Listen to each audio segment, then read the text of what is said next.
any of the official race signage yourself, and you can sticker up your vehicles with sponsored stuff as much as you want. A couple of things about putting the signage on, all right?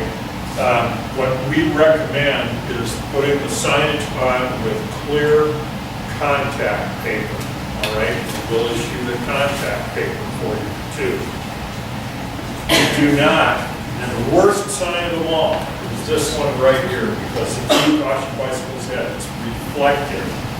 And as such, if you put that thing on your vehicle, you will not be able to get it off in any size greater than a grain of sand. This vehicle, not this one, but I think it was 2 years before this, George and I watched as one of his race crew put one of these signs on the bumper, directly on the bumper, and it was like, it was not too late, there was nothing we could do. It took George and I 4 hours to get that sign off the bumper. And nothing you can think of, not gasoline, not alcohol, not any of the things that you're not supposed to, nothing will take that off. It just, we had to take it off like with an X-Acto knife, a shot at a time. So even though some of these signs will have that sort of backing on, we really recommend putting it on with clear contact paper. Contact paper first instance. Yeah, you can put it on the contact paper, but the best thing to do is not even peel the backing off the paper, just put the contact paper right over it. And that way you just peel the contact paper off, and you are done. You can take all the signage off the vehicle in literally like 5 minutes. You got to return most of these vehicles, not most of them, a lot of them are rented. And you don't want to be sitting there spending hours to pull this stuff off the van, et cetera. So anyway, a couple more things. I showed you earlier the van set up with bikes on the roof, and I should have pointed this out, that the speakers, or if you can have loudspeakers, you can communicate with the rider through a lot of different ways. We'll get into that in a second.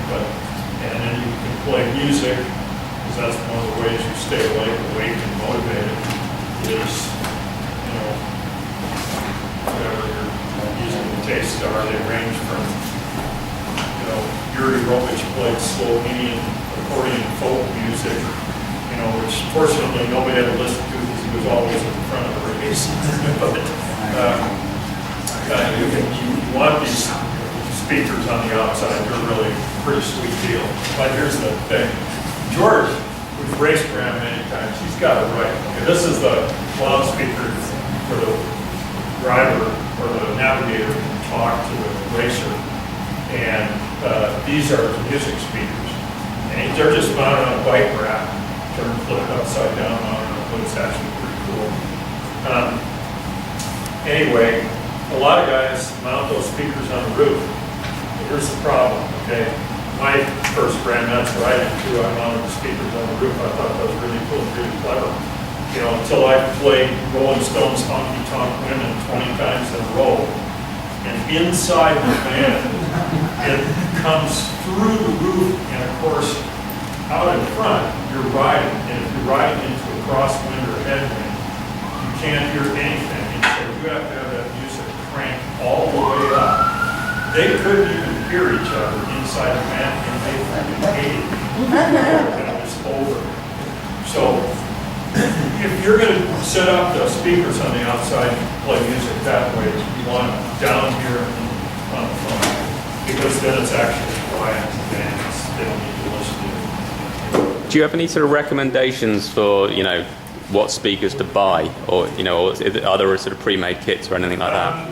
You know, I don't specifically, because that technology and the arrangement, the way they're done and all that, what's available changes literally every year. What a lot of people use are like boat speakers, for, you know, because then they'll withstand the rain and the water and all that kind of weather. So it's not very complicated. you know, if you're a hand-use Larry here, you can do just about anything. So, Are there any race regulations against headphones?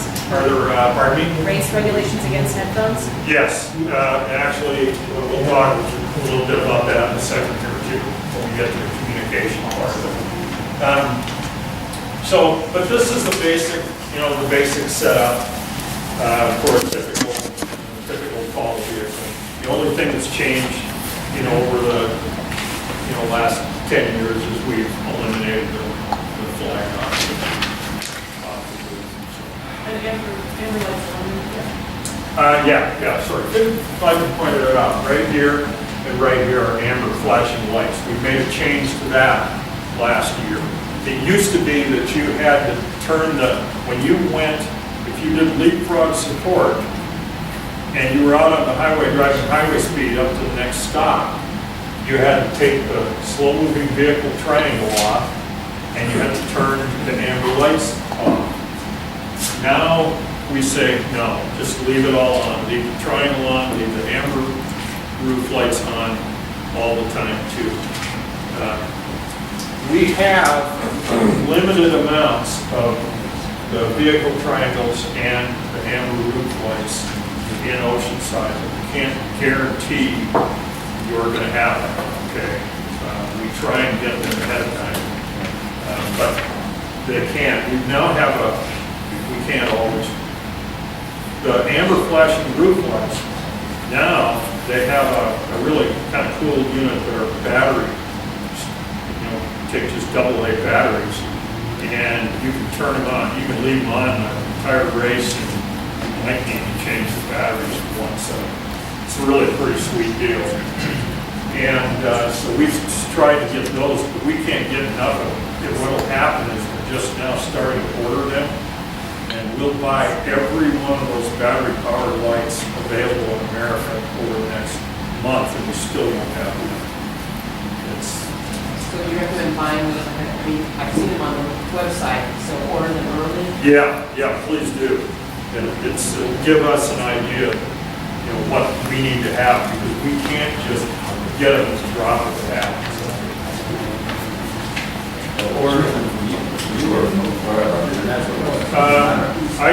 It doesn't matter. It's if you order from us, you'll get exactly what you need.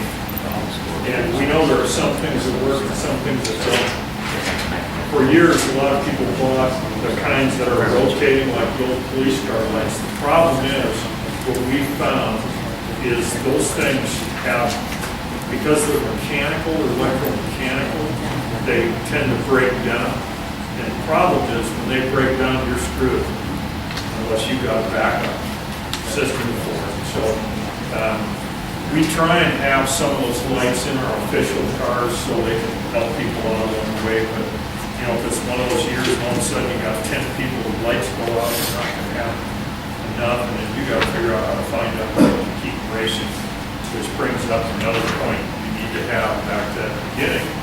You need to kind of have a backup for everything.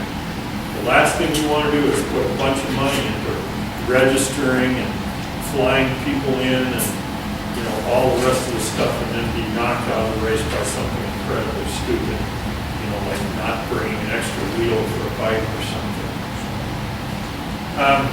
Just different kind of setup.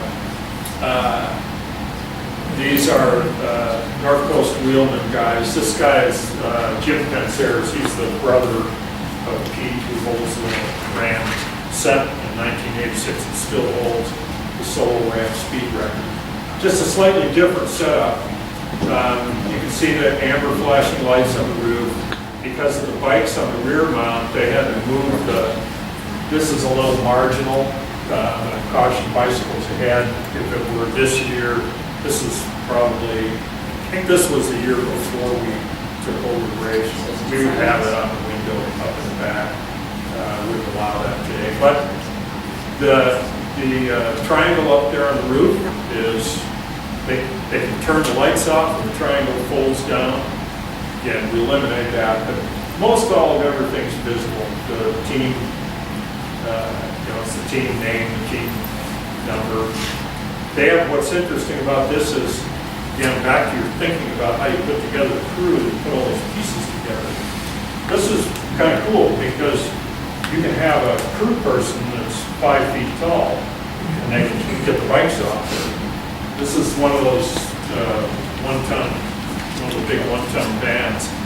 And you can imagine if the bikes were mounted on the roof, you would have to be at least 5 feet 8, 5 feet 10 to be able to even get the bikes off the roof of the van, which slows you down and creates issues. So these are kind of cool bike racks, the way these things are, the ones on the side, if anybody can get them.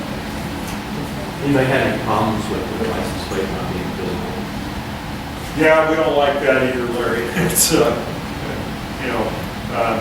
I don't know that anybody, not since we've taken over the race, not that I've heard.